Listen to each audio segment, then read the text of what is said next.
I'm not indifferent to people suffering because I know it's hard to be everybody. We blacks, we just got our first big holiday in a long time. Happy belated Juneteenth to the blacks.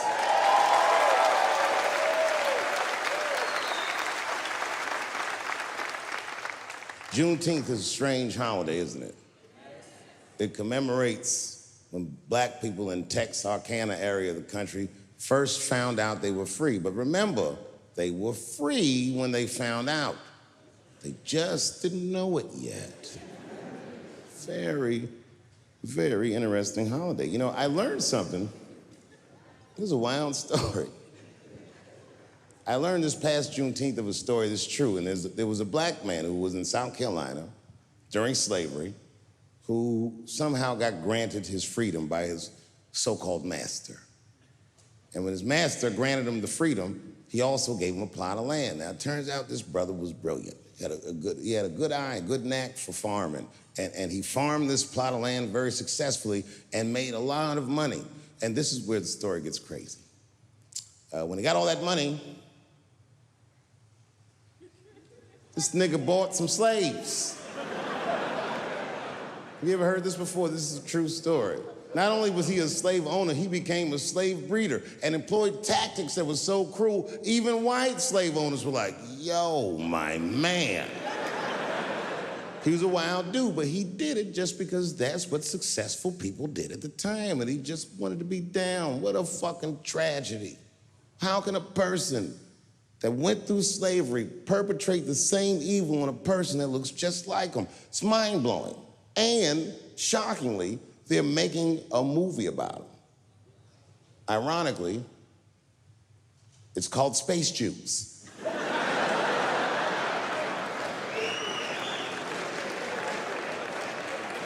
Space Jews.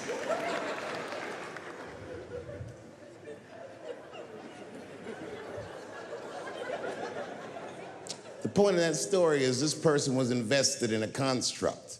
That was the construct of successful people, and he just followed the roadmap of successful people. He followed what they call an incentive. Now, everyone struggles, but I'm very invested in the gender construct, personally, because I'm a man with kids and a wife, and I like that warm, wet, soft pussy that my wife has. This does not mean that I feel like another point of view can't exist. I was doing a nightclub in Oakland 16 years ago, and this is the first time that the trans community ever got mad at me that I knew about. And I was nobody. I just quit Chappelle's show. It was like a nothing hole-in-the-wall club, and I was doing some transgender jokes in Oakland. It was 16 years ago. My pronoun game was not as nice as it is today. I went too far. I said things like tranny and shit. I didn't know these words were bad, and a woman stood up and just gave me the business. Started screaming at me, and I'm sure it was a woman, but she kept calling me transphobic and all this shit. I'd never even heard these words before. It's really weird. I didn't trip. I just gave security the look like, you know, get that bitch out of here. And I kept it moving. And then she went to the press, and the next day, one of the gay papers wrote all the same things she had said to me about me in the paper. Misquoted the jokes and was calling me transphobic. And again, all these words, I'd never heard them before, but every time that I talked with anybody from that community since, they always repeat the talking points from that article. My least favorite of which being, and I hate this phrase, they say I was punching down on them.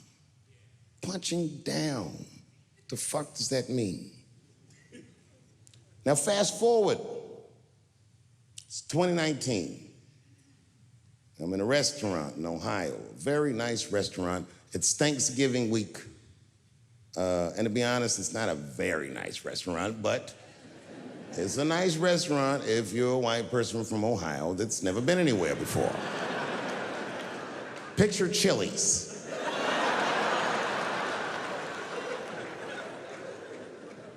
I'm sitting in the bar, I'm having a drink by myself, and the only other person in the bar is a woman, a couple stools down, and she was alone, and she was older, and that made me feel sad because it was the holidays. So I told the bartender, send that woman a drink on me. She's trying to spread the cheer, and I wish I didn't. This woman wanted to talk.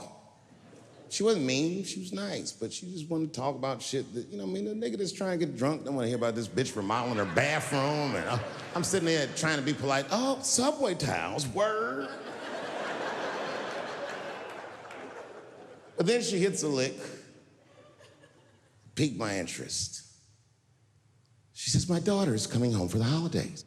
Oh, that's great news. I'm glad you're not gonna be alone. And then she goes on and on about how great her daughter is. I guess her daughter got a new agent, and she's out in Hollywood, she's in movies and on television and all this stuff. And as she's telling me this, I'm thinking, this woman is so sweet. She probably doesn't even know who I am or what I do for a living. Because I know what your daughter's out in Hollywood doing.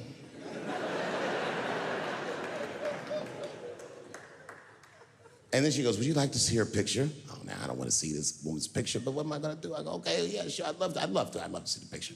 And I grab the picture, and this is all I say. Oh, she's very beautiful. And as she puts the picture away, she looks mean all of a sudden, like she caught me in some kind of trap. What does that face mean? And then she goes, she's transgender. And I think to myself, oh, this bitch does know who I am.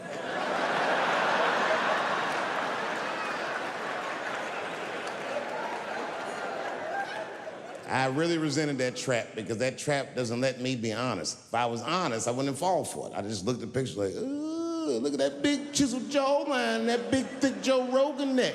Is that a dude? Is your daughter a man? Can't say that shit. It's really annoying. Fast forward, now it's a couple days later. It's the Wednesday. For the Thursday, that's Thanksgiving, and I'm in a totally different bar. And this bar, trust me, it's not a nice place. It's foul. It's one of those bars where the top shelf should be under the sink. This is where the poor whites drink, the tiki torch whites. You know what I mean? Them white people, they believe in Q and they love Trump. You know what I mean? Like Michigan white people.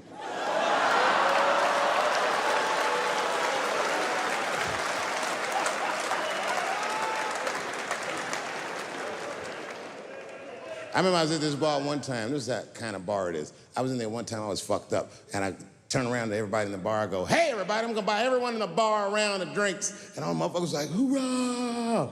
And the bartender knew I was drunk, so she pulled me aside. Mr. Chappelle, are you sure about that? That's going to be $16.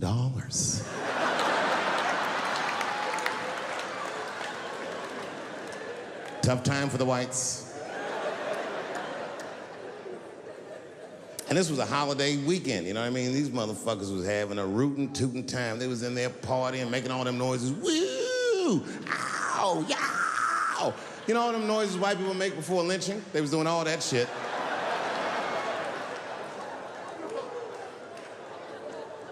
I was drunk. I looked over my shoulder. I thought I was tripping. I guess who was in the bar? I thought I was seeing things. I looked across the room, and I saw the trans bitch from the picture. I couldn't believe it. I said, what is a trans person doing in a place like this? This is very dangerous behavior. And she was with two big, buff, gay black dudes. I didn't know these dudes, but I know they was gay. If they had a dick in their mouth, they wouldn't look any gayer than they did just sitting there.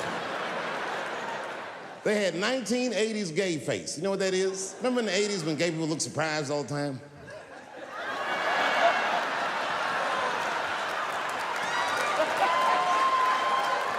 Close your mouth, nigga. What's surprising? You know what I mean? But they was huge. They looked like Juicy Smouye's trainers. And I'm thinking, man, these motherfuckers in a line of trouble. So what I do is I stand up, and everybody in the bar likes me, so I make a big show of it to make sure that everyone can hear me. I walk right up to her, and I go, hey, I just met your mother the other night, And she told me all the great things you're doing in Hollywood. And I cannot believe that someone from a podunk place like this can achieve all that. I'm so proud of you. Welcome home. And the whole bar said, hoorah. And I said, whoosh. That ought to buy her some time. You know what I mean? A couple more drinks and these fellas are gonna start asking her for some pussy she might not have.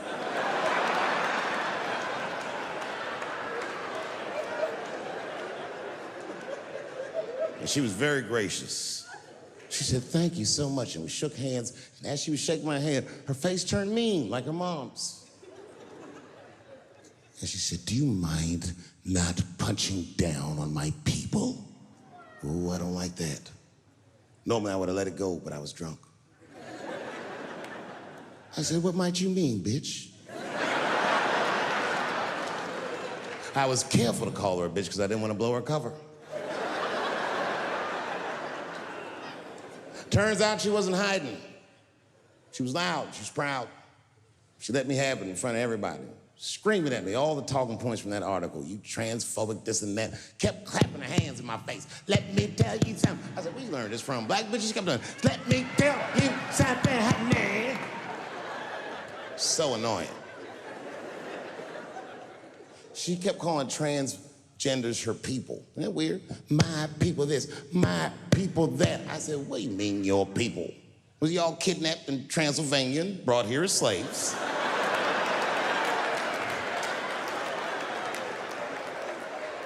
She said, my people have struggled for decades, honey.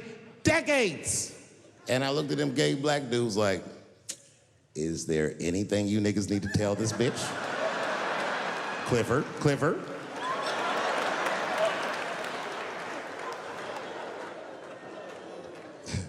I'm exaggerating. She's actually a very nice person, and I'm cool with her now, but boy, that shit got on my nerves. And it got on my nerves because whenever someone says that to me, I know they've never seen me for themselves. They just repeat what they've heard.